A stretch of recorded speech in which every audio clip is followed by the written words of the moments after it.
Hello. Thank you so much for joining me today. How you doing? This is a fascinating subject. U.S. military bases all around the world. The U.S. military is everywhere. A video by Johnny Harris. I'm super excited to react to this. I mean, as an American, to be honest, I feel it's kind of my duty to understand this subject a lot more than I do, because I don't. So I can't wait to react to this video. And I think it's going to be fascinating. I can't really imagine what it would be like to have a foreign country in any way occupying or having bases on within our borders over here in America. It's just, yeah, I don't even know what to think about it. I'm super curious what all the other people around the world think about it who have U.S. military bases in their own country. Seems pretty odd, to be honest. Let's go. Imagine a world where the most powerful country on Earth in 2021 wasn't the United States, but rather Spain. Okay. And instead of setting up military bases just in their own country, they also set up bases all around the world. Lots of those bases are in former colonies, but also there's a bunch in the United States. Just imagine this. You zoom into Fayetteville, North Carolina, and you see a huge military base.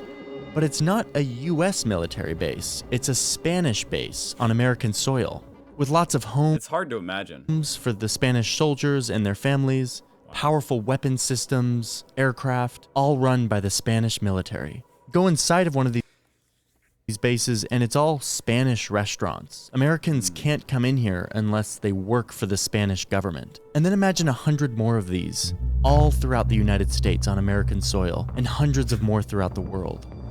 Or shift this. I mean, honestly, when he says it like that, it would make me feel like Spain in this scenario kind of like controls the world.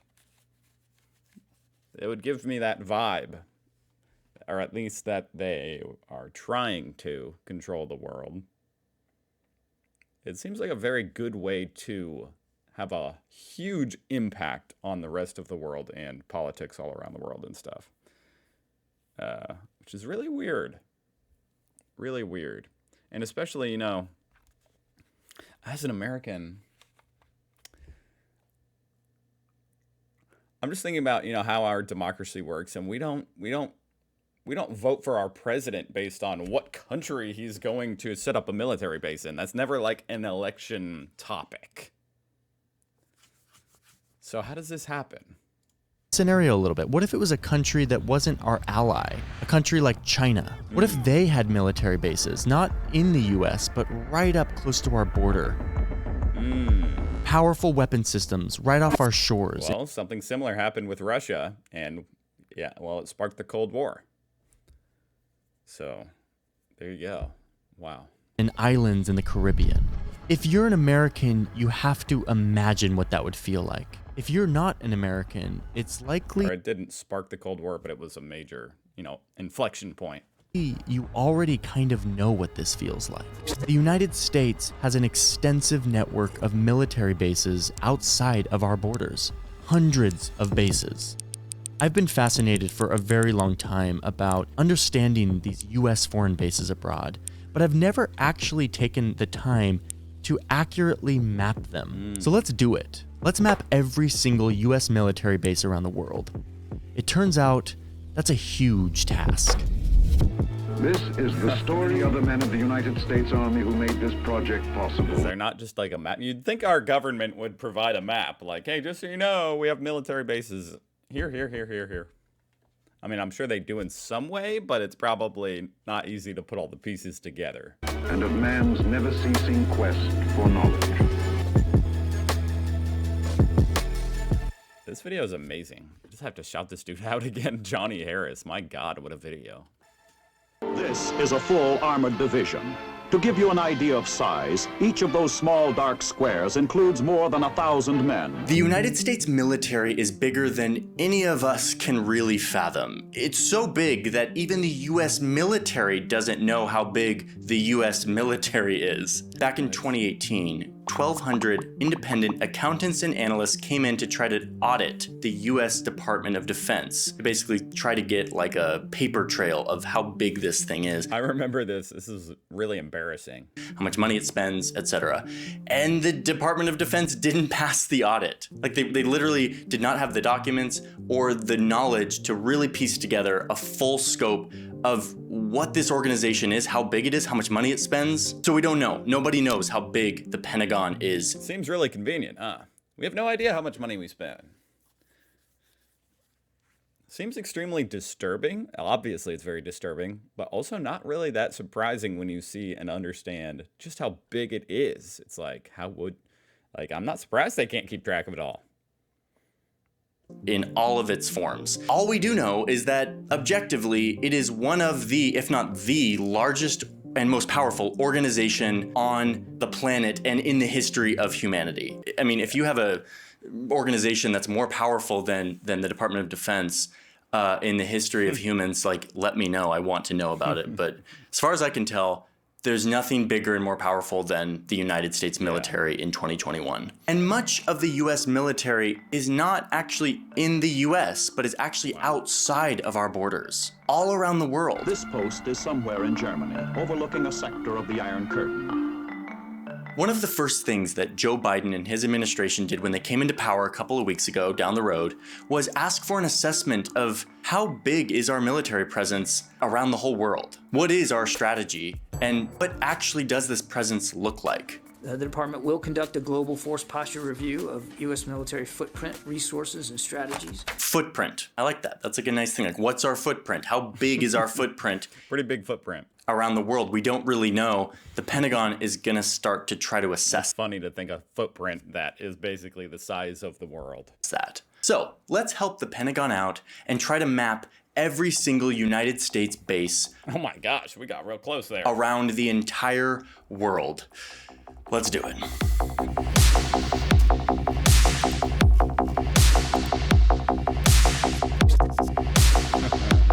This is awesome. It wasn't too long ago when I used to think that having military bases in other countries was totally normal. Like, doesn't every country have like military bases in other countries? Yeah. Anyway, this was sort of reinforced for me when I was in college. I did an internship at NATO with a head. Surely some other really large countries do have some, right? Surely. Like China must have some in Asia. I probably sound so stupid right now, but Headquarters of NATO, which was in Brussels. To get this job, I had to get a secret security clearance from the US government in order to enter the military base, which was NATO. This was really cool because there was always like people coming through NATO that I got to meet, like my diplomacy hero, Madeleine Albright, who used to be the Secretary of State, or this guy. Great honor representing my country abroad for the last 37 years. Good old Joe. Hey, Joe. Had no idea you'd be president someday. Anyway, the big benefit of having this secret security clearance is that I could go into any military base anywhere. And so on Saturdays, I would drive an hour from Brussels to a little village in the Belgian countryside where a military base had been sort of plopped down in the middle of the Belgian countryside. right next to a playground. In between like stone walls and quaint streets and sheep and farming plots. Yeah, it's a little blurry in this map because it's, you know, a military base and sometimes they blur the satellite imagery. Nothing I can do about it, sorry. And as soon as I entered into the base, went through all the security and I was in the base, I felt like I had left Belgium and was suddenly entering suburban America. Welcome to the United States. There was a Taco Bell and movie theaters with American movies and all sorts of shops and like yoga studios and like a grocery store that had all of the products that I was. I've seen something like this in Germany. Like I've seen a video about that. I didn't realize it was like this everywhere. That's so crazy. A little American economy inside every freaking country. Was very used to, all at the same prices I could get them in the United States, even though they had been flown across the Atlantic and brought to this place, which is a very expensive thing to do. It was a dream for me as a poor college kid living in Brussels and feeling a little bit homesick, to be honest. I hadn't really figured out culture shock at this point. So yeah, I kind of loved it. And I was, again, sort of like... It's really stupid, but that would be really convenient, wouldn't it? If you had the security clearance, that would indeed help with some homesickness. Hey, I'll just go to the tiny American economy in Brussels. Doesn't everyone have military bases in other countries and they can sort of just go to their military base? And it was just, I was so naive. Alas, I've learned the truth. I'm hyped to see this map. Luckily, I was able to talk to somebody who literally wrote the book on U.S. military bases abroad. Most U.S. bases abroad look like not so small U.S. towns. Over the years, David has been researching and compiling a database of all the U.S. bases around the world.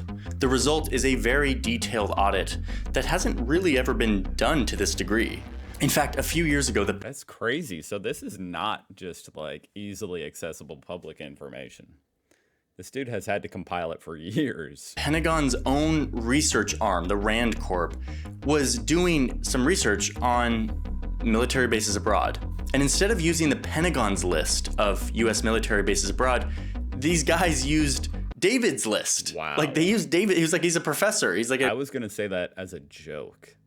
Wow, that's insane. They don't even know how many bases there are. Anthropologist. He's not like a part of DOD, and yet they're like, this list that he made is actually more authoritative than like the Pentagon's own list. I mean, I'm sort of honored, but it's not a good sign. They hopefully they paid them, with some of that money that they can't even keep track of. If the Pentagon research arm is using my list and not the Pentagon's own list. So I got How wild is that the Pentagon has that much money at their fingertips and they can just like pay people and not even keep track of it. It's pretty messed up. Hold of David's list and started wrestling with the data and finding a way to display it on a map so that I could get every single base to show somehow. After a few weeks of doing this, I finally have a map, and that map looks like this.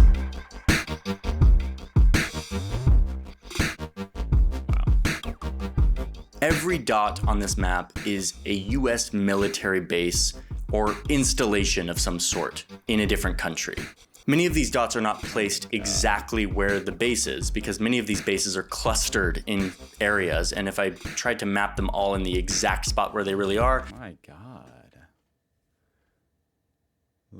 There's clusters where there's like dozens. Clustered in areas, and if I tried to map them all in the exact spot where they really are, they would all just sort of stack on top of each other and you wouldn't really be able to see them. But these dots represent every single base outside of the United States, from huge complexes the size of Rhode Island to small airstrips, little facilities that only house American drones or radar or supplies. Man, it makes you just imagine World War III. With all these bases installed everywhere, it would get crazy real quick. Like if you weren't allied with America, it would get crazy. This is all of them, and at least all that we know of. And if you look at this map and you see a base that you know of that is not here, or one that is there that doesn't belong there, tell me about it. I want to know, because this is sort of hard information to ascertain. The Pentagon is not... What is even in here between Africa and Australia? How are there that many bases floating out there in the ocean? Very transparent, and neither are host countries. It definitely seems like a very strategic spot. About where certain bases are and why they exist. Many of the bases around the world their existence is due to an agreement between the two countries that is often not open to the public. But the agreement is never, hey, we'll put one base in America and you'll have a base over here. It's always just, yeah, we'll put a US base. That is secret. Any errors here are mine and not David's. All in all, the number here is about 750. Wow. 750 US military bases, big and small, outside of the United States. By outside of the United States, I'm including US territories that are not equal to the United States, like Guam, Puerto Rico. I mean, they're not voting in our election to have a base in their country. So I think that makes sense to include them. Etc. But in reality, we probably don't know the real number because that data just simply is not transparently available to us. There are a couple major clusters here where the most bases exist. One major one is Germany, and the others are Japan and South Korea. These are basically holdovers from World War II and the subsequent Korean War, when the US, who won the war, came in and occupied these countries in order to set up a new government, write a new constitution, and to help the post-war transfer to a new government. But what's most interesting to me aren't these clusters that came about because of World War II, but instead the far-flung, sort of unexpected or little-known places that the US military has a little footprint. Like all the dots in Africa, which have popped up in recent years as the US has expanded its presence there. Wow, there's something chilling about that. In recent years, they've just started popping them up. Who's making that decision? And why isn't that, transparently communicated to the voters? These are usually small installations that hold maybe a few soldiers or mainly private citizens who are government contractors. And they mainly house things like drones or radar or weapon systems. They really have bases just everywhere with drones ready to go, to where if there's a target anywhere in the world, an American drone can get there in an hour, it seems like. You also have this cluster of dots deep in the Indian Ocean, which is the island of Diego Garcia, which I've talked about at length, about the US military's role in displacing hundreds of local people to set up a base there. Some of these dots are just airstrips, a runway in the middle of nowhere. And these runways usually belong to the host country, and the US just rents them for a period of time. Oh, okay. Like this facility in the middle of the desert in Oman. Places like this exist to hold supplies in case a war breaks out. So the US maintains these stockpiles of war supplies. This is my taxes at work, it seems like. That's what I'm seeing. It's like, holy crap, this is what all my tax money goes to, I think. This is why I don't get free healthcare, huh?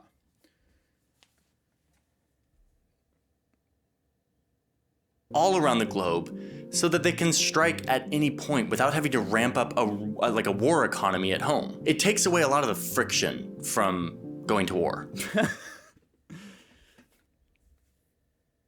What a dystopian line. Going to war has never been easier. They've made it easier for the US military to launch offensive wars. The wars in Iraq and Afghanistan were easier to launch because the US has maintained a huge infrastructure of bases. Some of these dots don't represent a place where US soldiers are actually stationed, but instead it represents where money from the Pentagon has gone to influence or build up infrastructure. For example, in Iceland, the US is spending a lot of money, tens of millions of dollars, to upgrade this airport, the airport that we all go through when we're going to Iceland. But doing it for military purposes so that the US can use it, can land there if needed. So next time you land in Iceland on your way to the Blue Lagoon, just know that you're passing by one of these little dots. Over here in the Azores. As a taxpayer, I'm just like I can't even imagine what it's like for the people actually living there. That's a whole different thing. As an American, I'm even like, what the hell? But y'all can't afford to help me pay hospital bills or childcare or anything like that. Cool. These islands that are owned by Portugal, nearly 2,000 kilometers away from any landmass, there is a group of US military installations mainly used for refueling and weapon storage. Head up here to Greenland and you'll see a little base. God, Greenland's huge. And weapon storage. Head up here to Greenland. Look at that. I just didn't realize that. And you'll see a little base way up high, the most northern base in the world where 140 Americans live. Wow. Kind of looks interesting. I'd love to go there someday. Way out here in the Pacific, you've got loads of remote military. I definitely thought he was about to go there. Like, it would just cut and we're there. That would be epic. This video is already epic. Bases owned by the United States. They're mainly small airstrips, like this base on the southern tip of this huge atoll of the Marshall Islands. All right, listen, I'm not going to explain every single base. There are 750, maybe 800. There's a bunch of bases. I just wanted to give you a flavor of what some of these look like. They're diverse. They're all over the place. And they're fascinating to me. I have been compiling accounts of people who live next to US military bases. I have over 100 accounts from people that, from my call out on Instagram. I want more. I want to make an entire video about life next to a base. And that is why I'm calling upon all of you. I'm going to put a link in my description to like a survey. It's like a form of like what it's like to live next to a US military base. I have it right here. And I'm going to be checking it. You can fill out this form, and then I will get your response, and I will read through your response, and I will use that to construct an understanding of what life is like next to a US military base. I talked to David a bunch about this too. He's done a bunch of research, done a bunch of interviews. I wonder if that video's out yet. That sounds cool. And I want to keep talking. Definitely go check out this guy's channel. This is great. So if you don't live next to a military base, I want to hear from you. Like, what are your thoughts about this? Whether you're an American or not an American, like, does this seem right? Does this seem like the right choice, the right thing for our taxpayer money to be going towards? I'm still making up my mind on a lot of this stuff, and I want to start a discussion. My goal in this video was to just map it, was to just look at it, be able to see it on a map. And I've finally done that. By the way, there will be a high-res version of this map on my Patreon for patrons who sign up for the map background tier. That will be there. So I will be in the comments more than normal for this video, and I want to hear from you. I'm curious to see the comments. And then US people. I wonder why all people around the globe care about our elections. That is a great point. That is a great point. That puts a lot of pressure on me. Guys, I'll do my best voting. Unfortunately, we only get 2 crappy options, so. U.S. military, we lost a base in the middle of the desert in Africa. Pentagon, we had a base there? Oh my gosh. I think this video... Before you go, I want to say thank you to the people who gave me a lot of footage for this piece. I didn't go out into the desert and the ocean to film for this video. I got a lot of it from Storyblocks, who's the sponsor. There you go. Storyblocks sponsored it. That is awesome. This dude's channel is legendary. I can already tell. My God. I'll be subscribing. Boom. Boom. Thank you guys for watching. That was awesome. I'll see you guys tomorrow. Goodbye.